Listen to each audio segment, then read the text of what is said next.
In this video we will understand Unit 4, Frederick W. Taylor.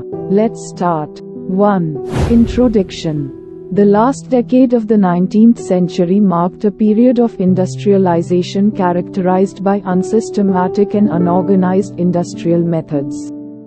During this time, industrial methods lacked systematic study for enhancing efficiency, leading to restlessness among supervisors and managers.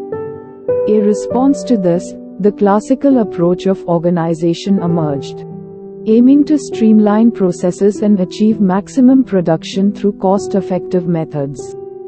Two streams of the classical theory existed, with F. W. Taylor, Henri L. Gantt, and the Gilbreth couple focusing on scientific management, while the other group, including Henri Fayol, Luther Gullick, Urwick, Parker Follett, and others, concentrated on managerial principles. 2. F. W. Taylor, a profile. Born in 1856 in Pennsylvania, F. W. Taylor initially studied law at Harvard but chose to become an apprentice pattern maker. Taylor worked at hydraulic works and later joined Midway Steel Company, quickly rising from a laborer to the chief engineer in 6 years. He explored new methods, mechanical tools, and scientific devices to enhance worker productivity. Taylor believed that management is a true science with universal principles, applicable to all organizations, emphasizing the physical and physiological nature of work. Taylor is credited with propounding scientific management, considered the first coherent theory of administration. Although not the originator, Taylor built upon the work of Charles Babbage, Henry R. Towne, Frederick Halsey, and Henri Metcalfe, coining the term scientific management. 3. Taylor's principles. Taylor provided 4 basic principles of scientific management, derived from 26 years of work and experiments.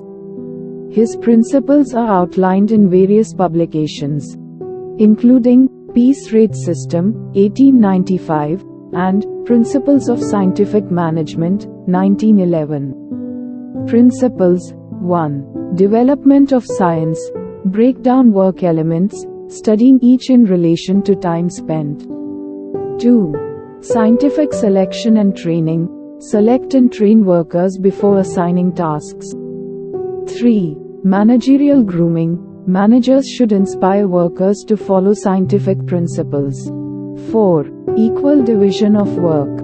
Train managers and workers for equitable division of work and responsibility. Features of Taylor's principles: science over rule of thumb, disregard personal discretion, rely on scientific methods. Harmony over discord, promote cooperation at all levels. Individual development, focus on developing each individual for efficiency and prosperity. Higher wages, lower prices. Advocate higher wages for workers and lower priced goods. 4. Basic concepts of Taylor. Functional foremanship. Taylor proposed the concept of functional foremanship, advocating the division of work in an organization among workers and managers. Rejecting the unity of command, he suggested 8 specialized supervisors, 4 for planning and 4 for execution, for each worker to facilitate specialization. Planning bosses included order of work and route clerk, instruction card clerk, time and cost clerk, and shop disciplinarian. Execution bosses included gang boss, speed boss, inspector, and repair boss. The goal was to separate planning from execution, reducing time gaps and enhancing efficiency. Motion study. Taylor emphasized studying the set of motions involved in each task, influenced by tools, techniques, and materials. The objective was to find the one best way to do the work, by analyzing and optimizing the work method. Time study. Taylor conducted time studies to determine the standard time required to complete a specific task. The aim was to facilitate daily technique planning by establishing standardized completion times. Differential piece rate system.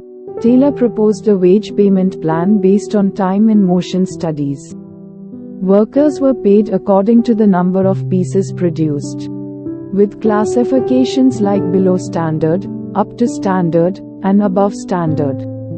Emphasized the removal of unwilling or unable workers to maintain efficiency. Shop floor management.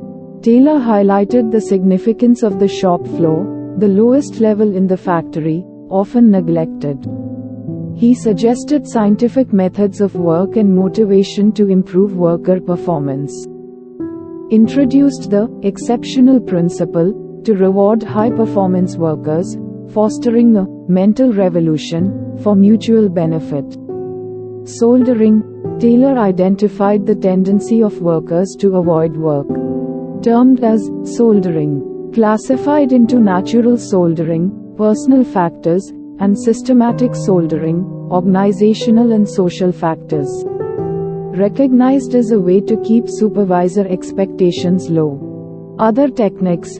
Taylor developed additional techniques to support scientific management, including standardization of tools, setting up planning cells, modern cost systems, and using time-saving techniques. 5. Scientific management of Taylor and evaluation. Positive aspects. Successful in improving production processes and increasing efficiency. Influenced followers like H. L. Gantt, Frank and Lillian Gilbreth, H. Emerson, and M. L. Cook. Drawbacks and criticisms. Neglected psychological and sociological variables within the organization.